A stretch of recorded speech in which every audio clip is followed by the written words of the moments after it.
Ah, Perfect. Welcome, Stephanie. Thank you so much for joining us.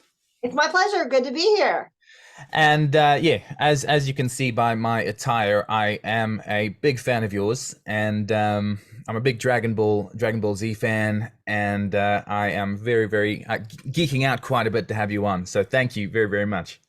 My pleasure. Like I said, it's great. I love the fans. You guys got me where I'm at now. You're supporting your favorite voice actors, and I appreciate that very much. Cool. And I'm coming to you from New Zealand. Have you been to New Zealand before? I have twice. I'm desperate to come back. I absolutely loved it so much. Auckland and Wellington. Now it's Cool. been a while. It's been a while. 2002 and 2004. Was that So was that from conventions or what? yes, convention appearances and some charity activities that we'll put together for some fundraising opportunities and some things for the kids, the hospital tours. And yeah, it was a very special visit. I love it. In fact, I no offense to Australia, I absolutely love Australia as well, but man, there was something a little bit more special about the Kiwis there. And Cool. the people were very friendly, and I'm the very friendly Southern charm person, and so I just was really attracted to that. That was just, it was beautiful. I So I'd noticed that love to as come well. back. We'll see. I don't know if there's any events that would want to bring me back down now Ah, or next year, but I am ready and willing. cool. Yeah, no, we really want to have you back. And as you can hear from the background, you might hear the rain falling on the roof. The weather's not always like this. We've had Oh, a perfect summer. We've had a really good summer and really good weather. I'm in the South Island of New Zealand, which you haven't been to if you've just been to Auckland and Wellington. But we've mhm. got some beautiful weather, lovely mountains, and for the people I've spoken to really like Lord of the Rings, and that's what they know about New Zealand if they haven't been to New Zealand. So that gives a good depiction of the landscape, really. Black sand beaches. I had a friend that picked me and my guest that I brought with me up and took us to the black sand beaches and right at sunset, and it was absolutely stunning.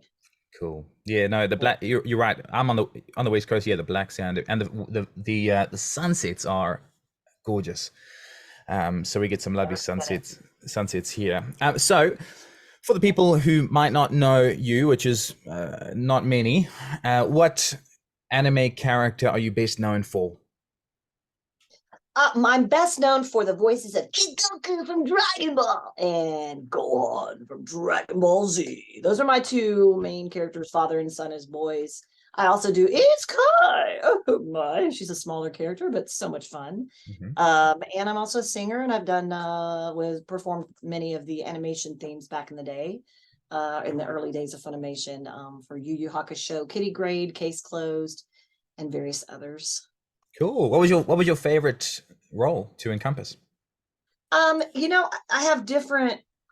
I like both, not just, well, all of my characters. I find a connection. I have a connection with all of my characters, and I draw from personal experience and other family members and friends to come up with the voice of these characters, and with the help of the director and the direction, the descriptions and directions. But for me, like I said, two different reasons. So Gohan was my first casting in voice acting, well, in the anime world anyway.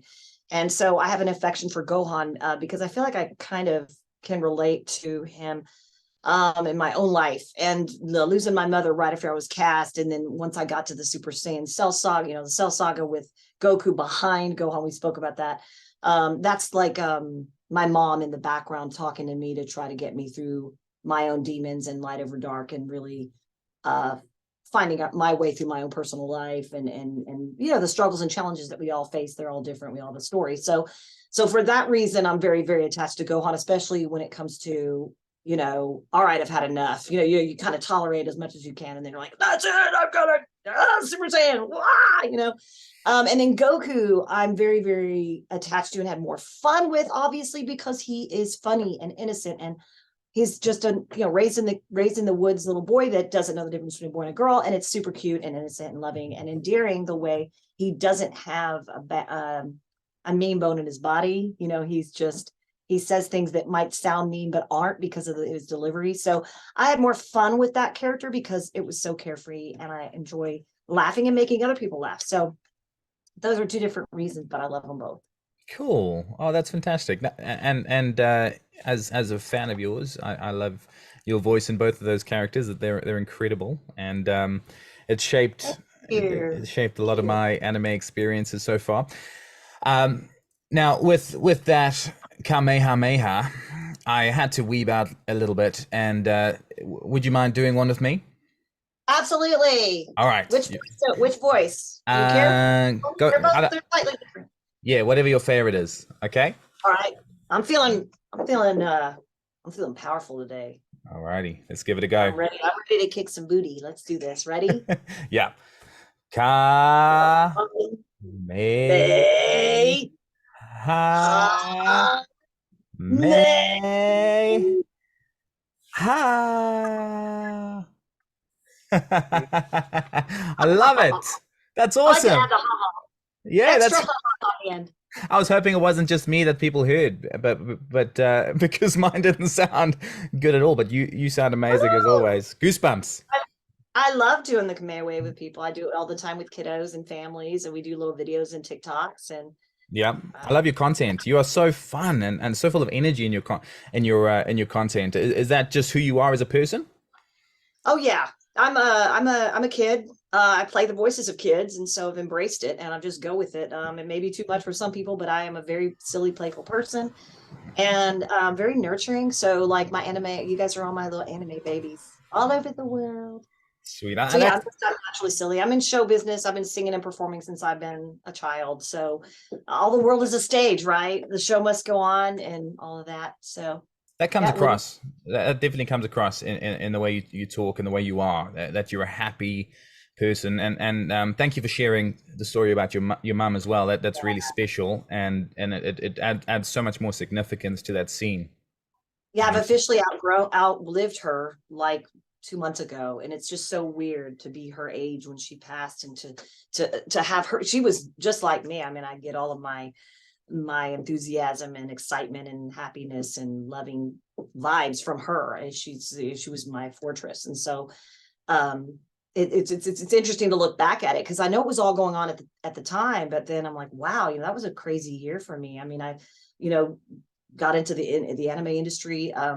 I was traveling with a show band, and then this was my mom was battling cancer and going through chemo, and I was on and off the road. It was just, I look back at it now and I'm like, I don't know really how I was juggling all of that. That was some heavy stuff, but I got back up on the horse, and I know that's what she would want for me, and I know oh, that, yeah, I mean, she's living on, and I just saw my family actually on her side last weekend when I was in Mississippi, because we grew up in northern Mississippi and southern Tennessee, Memphis, and I just saw and felt her and my grandparents like everywhere, just because it was such a part of us. And I moved away a lot when I was younger and all over. So to be back with my family and to really cherish that time with them was very touching. And it's like, wow, this was just a really good feel good last weekend.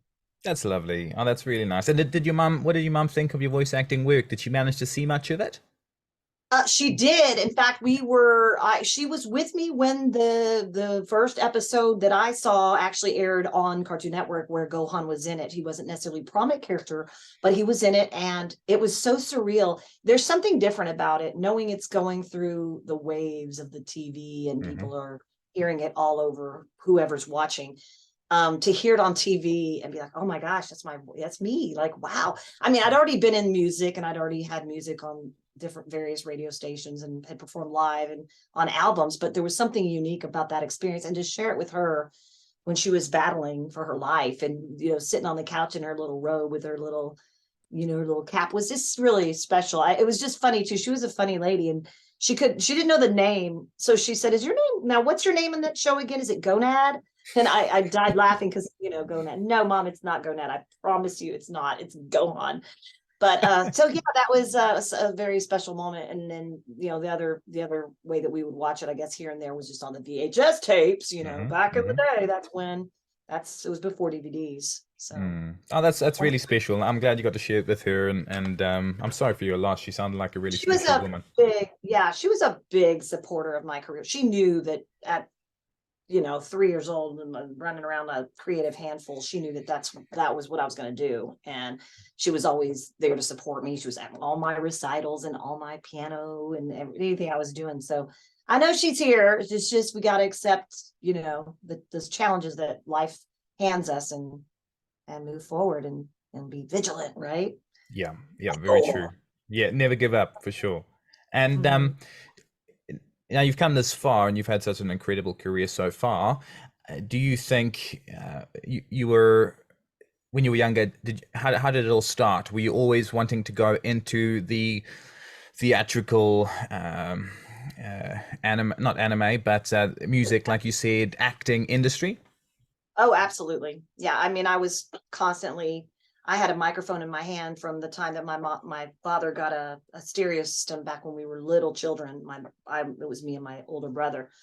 I was singing probably before I could talk and dancing before I could walk. And I know that sounds really cliche, but it really was the case. And I just remember from my earliest memories were music and singing, my father's stereo and 8-track tapes, cassette tapes, albums. I mean, everything around me, I was just attracted to sounds and music and voices. And I remember recording voices and mimicking back and listening very intently to singers and cartoon voices and my relatives, like I said. And I found it to be fun and challenging to see if I could mimic.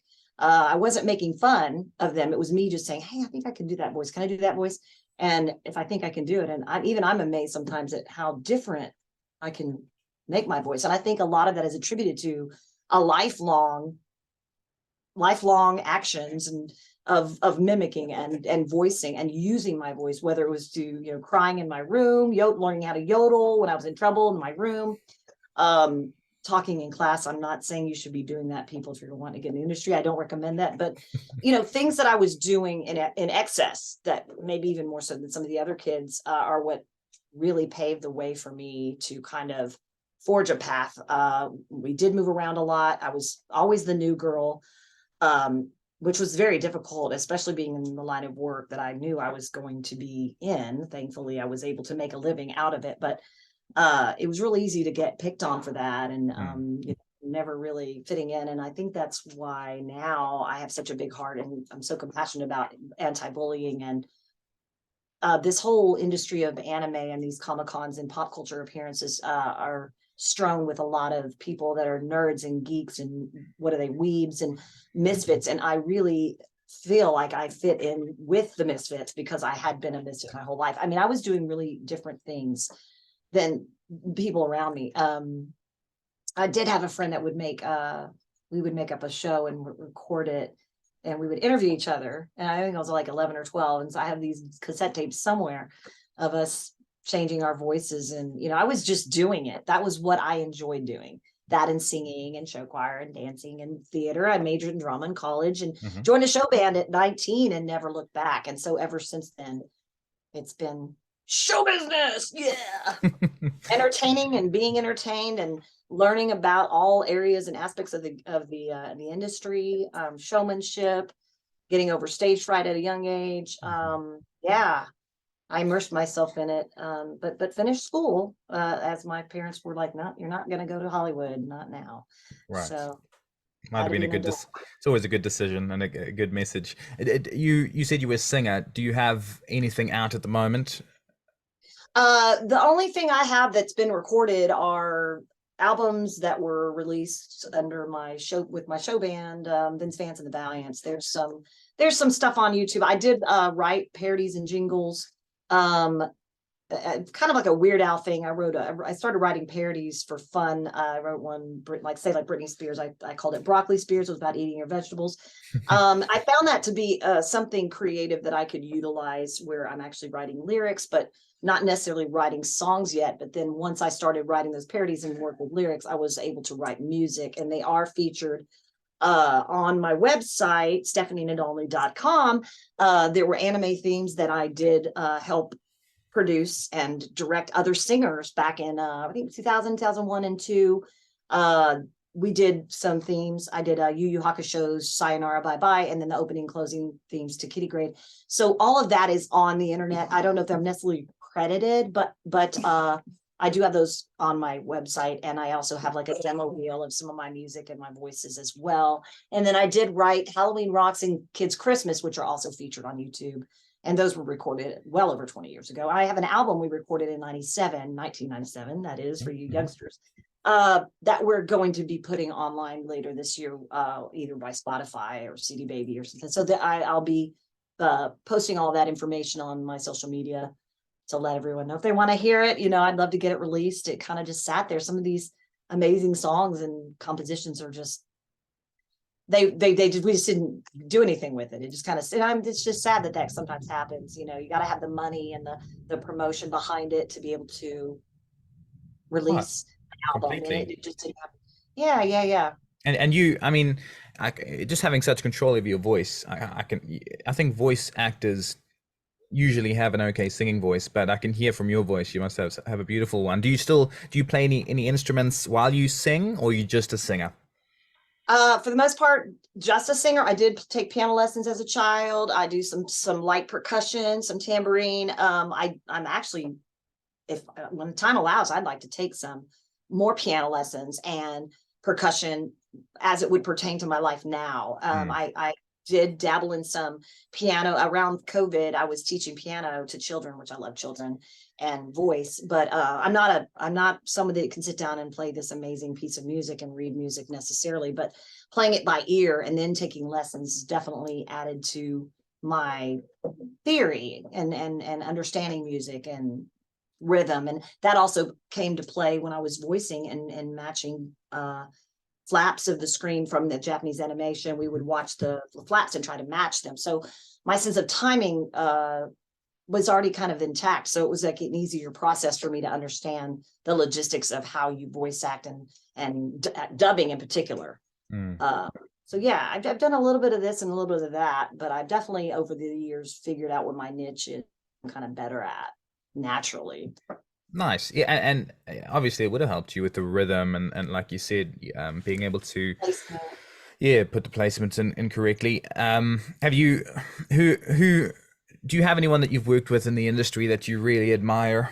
And you must have so many beautiful friends from the industry, but is there anyone that you like, wow, this person's incredible?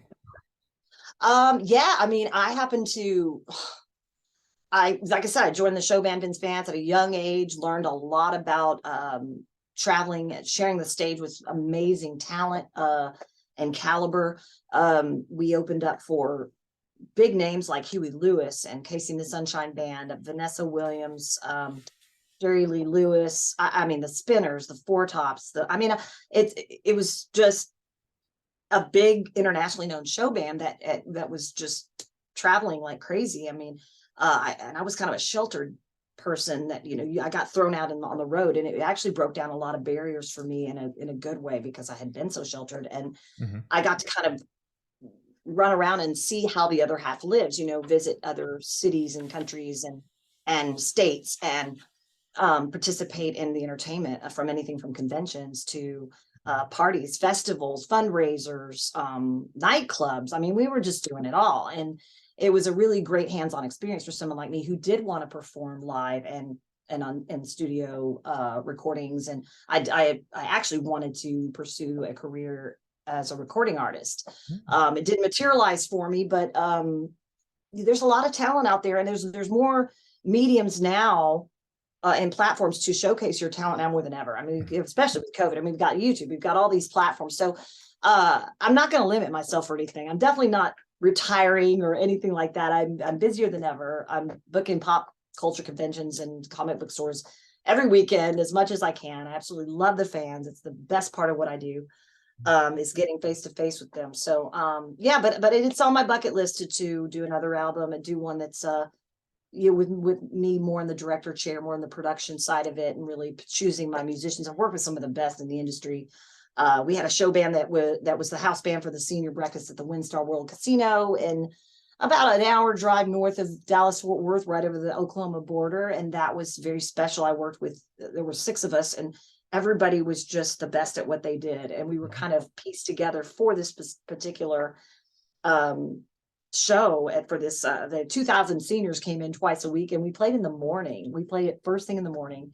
And they were out there line dancing at 8:30 in the morning, ready for us to play. And that one was the most gratifying. So if I had to choose musicians, or if I had to choose somebody I've worked with, it'd be my bandmates.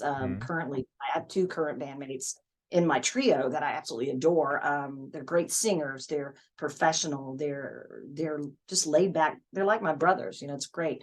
That's cool. And then for me personally, my favorite idol growing up is Donna Summer. Now we lost her in 2012, which was horrifying to me, but that was my childhood. When people say, "Hey, Gohan and Goku's voices," like that for me was Donna Summer, Neil Diamond, and ABBA, and a lot of the 70s disco music is kind of what I grew up on. And my parents were both music lovers, not musicians, but I was surrounded, thankfully, by music, and chose to spend my free time listening to my records and singing along and singing in church. And now what is it, karaoke? There's all kinds of outlets and all kinds of TV shows and competitions and all kinds of things involving people singing. And so but I was definitely doing it and knew at a young age, and I'm just really grateful that I had an ear that could hear pitch. I was able to sing, and I was able to learn how to hone that craft by doing it all the time. And that's how I did with the voices, was I was constantly voicing and not picking on or making fun of anyone. It was really me just trying to emulate what I heard and come up with my own voices, my own characters. Yeah, and that obviously, refined your instrument quite well. And then going into the anime industry, how did that happen? It was through the music. I was networking. I was working at a company called Jemmy Toys, where I was voicing characters for the toys that you see at the big box stores that would sing. You push their hand or their I don't know. I was anything from bunny voices singing Easter songs to hamsters and little reindeer. I was on the spot supposed to come up with these voices that would sound like, if a reindeer could sing, what would they sound like? We wish you a Merry Christmas, whatever it is. So and it was rapid fire. And I mean, thankfully I was able to kind of pull them out of my hat, because I'd already been doing them for fun my whole life. And then being able to be a character voice and being able to sing is like a dream. I mean, that's like great. You get to sing and be a voice of what, kind of like Little Mermaid, singing and being the voice is just a dream job for me. So I had a lot of experience doing it there, and the Chuck E. Cheese for a while as Helen the Hen. So I that was kind of where I was headed without kind of realizing it. But then when I got the audition for Dragon Ball Z, didn't know what anime was, had no idea what was going on there, but I was able to audition because I met one of the producers who had been capturing the voices of the Ocean dub in Canada before it was recast in Texas. So I found all this out later, but met the producer Barry Watson at one of my sessions working on an album with Brave Combo, which is a band out of this area. I've been together for many years, and they needed a vocalist to record some background and lead vocals. And so I met, it's just from being in the industry, from meeting people who were doing it and who were casting or who were involved in it. So that's how I just was really honestly at the right place at the right time and nailed the audition for Gohan. I auditioned for all the females and ended up with male characters. It's really kind of crazy how that works. Just when you think you have it all paved out the way you think, it's like, whoop, nope, voice of a boy, voice of a child, a boy child. So, but he's a good guy, right? He's a boy hero. Yeah, it's a perfect fit. It is a perfect fit. And then obviously Gohan's grown up and become. Have you seen the new superhero movie yet? I haven't, but I've heard about it. Yeah. I've heard about Gohan making Gohan great again. Yeah, I'm excited to see it. I'm friendly with Kyle Abear, who's the voice of Gohan as an adult, and we met years ago, and we did an event together a couple weeks ago, and just really had a lot of fun and put together some videos of interacting and mimicking each other and stuff. So I'm really happy for Gohan, of course, the character, but I'm also happy for him that he got to come back and voice him when he just kind of came back and was a big force. So I've seen those mimicking things. You guys are good. You guys are real good. And the energy coming, you can feel the energy. It just lifts me up just hearing you guys talk to each other and bounce off each other. Being in the studio itself, did you work like by yourself, or did you work with other people, or both? For anime, well, and for the Jemmy Toys, I did rattled off voice by voice by myself with a director. Playing the music, singing along, getting the keys right. But when it came to anime, we were called in to work separately. I met other voice actors coming and going in between sessions, and then some were directors and some became directors, and vice versa. So the company was really small at the time, and so we kind of were like a tight-knit group, and then it just exploded over time, and everybody was kind of going all over the place, but the company itself was acquiring more and more properties. It kept growing. Yeah, to be honest, I thought it was kind of old news when Kai and Super came out, because I wasn't voicing in those. And but the nostalgia is held it together, and it's still kicking. I mean, the franchise is humongous, and I'm very grateful to have been a part of that back when it was kind of taken off, at least for Funimation. So I met a lot of the other voice actors at the cast parties. We had cast parties because Dragon Ball Z was all we were working on to start with. So we would, whenever we would wrap a season, we would get together and have food and talk and get to know each other. And that was really kind of how I got to know the others. Now I see people off and on at these events, whether, so conventions, pop culture things and things like that. So I may see someone from like, oh my gosh, I haven't seen you in years. What have you been doing? And so now that the conventions are in full swing after this crazy pandemic, I'm seeing a lot more of them. A lot of the OG voice actors are the ones that I knew from back in the day. This is 20 something years ago. We're talking, 20, this year will be 24 years. Yeah, January was 24 years. Wow. That's weird. That's weird to think it's been that long. It feels like it was yesterday, to be honest. It doesn't feel long ago. Yeah, because watching we it on come TV. in just based on your line count. You might come in once every 3 months. You might be there twice a week. It just depends on your character, the deadlines. So it wasn't steady work by any means. We all had other things going on. I was traveling with my show band and stuff. So some people were full-time actors or musicians, or did it on the side. Some of them were comedians, or worked in improv.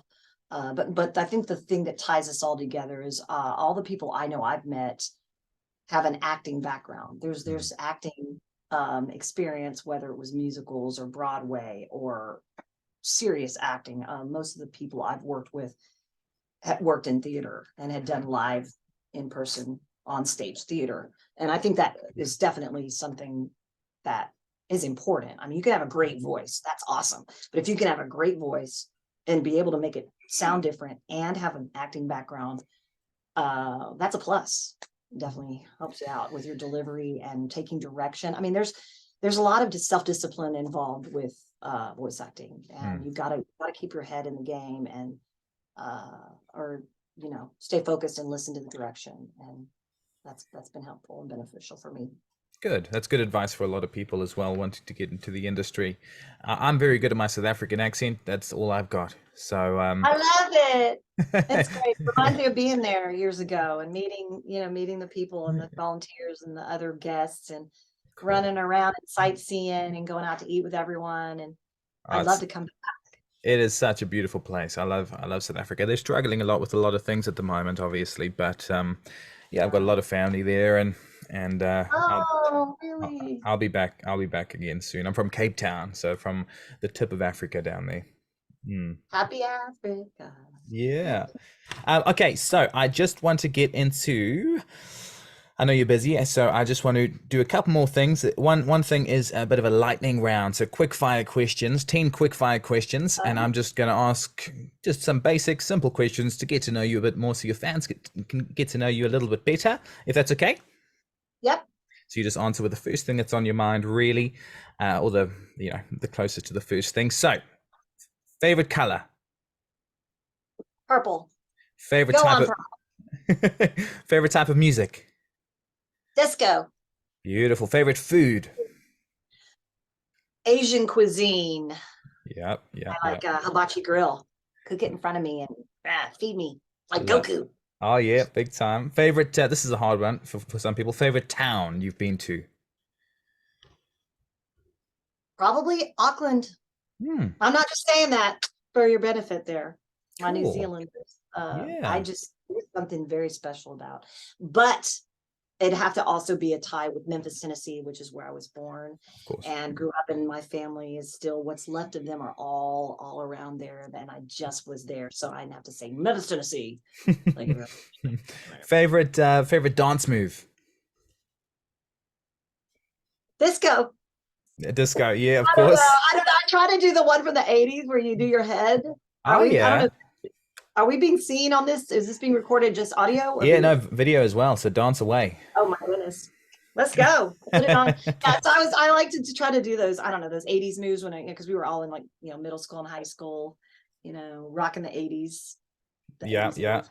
What's your favorite hobby? Well, I'd say singing.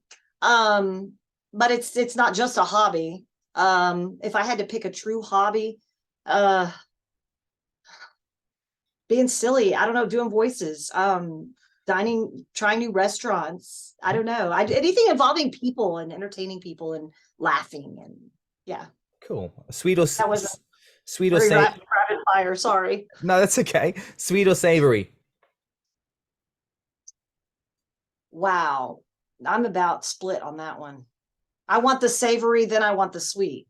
Okay. Yeah, I think I'm the I same. want to get the salty in the meal, and then I want the dessert. Does that make sense? It does. It does. It I does make a crave lot the of other sense. one when I eat the other one. Yeah. It's a yin and a yang thing. That it's got to be a balance. You need both. Are you a dog or a cat person? Dog, but I have cats, so go figure. I have a dog too, but I've always had a dog growing up, and but I love all animals. I really do, but I'm really more keen to the dogs. Cool. Yeah, I've got 4 dogs at the They're more moment. loving. In general, they do want your affection, and they're Oh. excited to see you. Cats are like, "Are you food? Can I eat now?" I mean, I love them all the same, but yeah. Yeah, I've got a bunch of animals. 4 dogs. I've got a cat. I've got 70 chickens. I've got 3 Oh my goats, goodness. 2 ponies. I Oh, bit of an animal yeah. lover. I grew up with horses too. My stepfather was a rancher, and we did the horses thing, and I learned how to ride horses at age 11. And boy, I wasn't very good at it because you got to really show the animal who's in charge. And I just Yeah. remember being really scared, and the animals know, the horses know that, and they'll just take off running, and it was a scary experience, but Yeah. yeah, And the thing is, they're giant and they can kick your ass in no time, these horses. they really can. I mean, and it happened. I saw it happen to people, and it was, but I did enjoy kind of, horseback riding. And when I got a tame horse, that I could manage, but I was a child. So it was just a scary experience. And the final question, what is your favorite line that you've said as an anime character? Okay, for Goku, it would probably be a toss between power pull extend or why do women have butts on their chest? I just think that's funny. I get that a lot. If people want me to sign their pop toy with that one. And then for Gohan, obviously, my favorite was you've forgotten one thing. I'm my father's son, and scream forever. But lately I have a new attachment to the line, "You forced me to awaken my hidden power." That's and now cool. that you've seen it, you're afraid. I think everybody knows that spiel, but I like that line. Just sounds really like, wow, I've got hidden power. You're about to see it. That is special. That is real special. Goosebumps just hearing you say it. That's so cool. And the last thing I wanted to do was a bit of an accent challenge. Maybe you can use that particular line for it, or any line you want.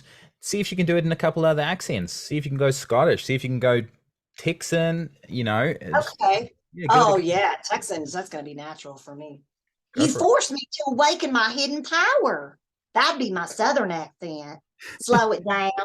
And let's see, what would be another accent? Probably. I'd like to think I have an Australian/English. You forced me to awaken my hidden power. Perfect. I don't know. I'm just throwing that out there. That was amazing. That sounded like what's that? Steve Irwin. That sounded beautiful. I love the Irwins too. Bindi. Yeah. Well, I just watched this. I've got 2 young daughters, and I watched this cartoon show called The Outback. I blame them I think it's called the Outback. Them for me watching it, even though I love it myself, but such beautiful Australian accents. I love the accent. I love the culture over there. And I heard it immediately when we jumped on, and you said Stephanie, because the whole time I was there, I had a nice little handler who was kind of like showing me around and kind of like my guide, and she would call me Stephanie, and Ah, I so cute, Stephanie. It sounds so proper. Coming from over here, it sounds so polite to us. I mean, you can be polite in any country, in any language, with any accent, but for some reason, when I go over there and the little kids, would you please sign this, Miss Stephanie? And I'm just like, can I take you home? Kids are so cute. They've already got that accent, and so it's oh, adorable. that it is. It is. It's a It's cute accent. charming. It's really, really charming. And my wife is Scottish, so I've got a combination of things. My girls, I've got two young girls, 6 and 3, and their accents are Oh, Kiwi, Scottish, South African. It's a cool little combination going on. how adorable. That's so sweet. And the last thing I'd could you potentially say in Goku or Gohan's voice, "Hi, I'm Goku, and welcome to the Anime Dad podcast." That'd be amazing. Okay. Hi, I'm Goku. Welcome to the Anime Dad podcast. Yeah. Love it. That's Right? amazing. That is Anime. awesome. Yeah, Anime Dad How could you use podcast. that? Okay. Oh, that is beautiful. Anime Thank, Dad.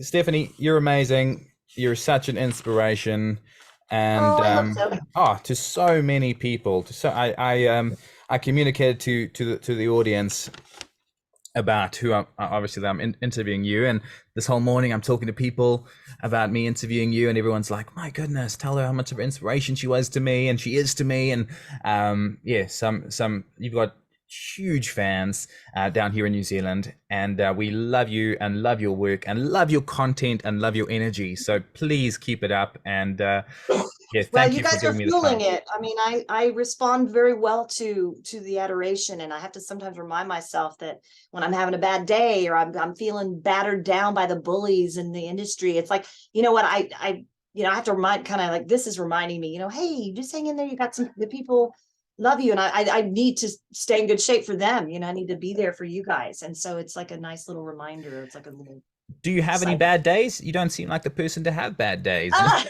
yeah, I've had some bad years. Definitely, that's my words, definitely. Yeah, it had very, very rough times. 2015 to 2020 were really dark times. I was not able to be a mother, and there was a lot of loss and grief. My mother's family, there were some more deaths in the family, and that I had to get through. And some losses of some jobs that came to an end. Not anything on purpose, but it was just having to cope with a lot of things at one time. So like I said, I channel the fans. I get their feedback, and I go back to the Gohan moments in the Cell Saga to draw energy from, and to be strong and resilient. And I just want to be a positive influence on the fans and their kids. And yeah, so yeah, we all and there's no way out of that. We're all going to struggle and have humans, but we learn. We gotta Hmm. we gotta learn the lessons, and so try to take something and make it good And out you're of it. not alone with that. I mean, so many people draw inspiration, they're in the darkest. I've been through dark moments, and Mhm. Dragon Ball Z has definitely brought me out of it. Dragon Ball has brought me out of it, and my children are just getting into it, and watching my How cute. 6-year-old do a Kamehameha is Adorable. so special.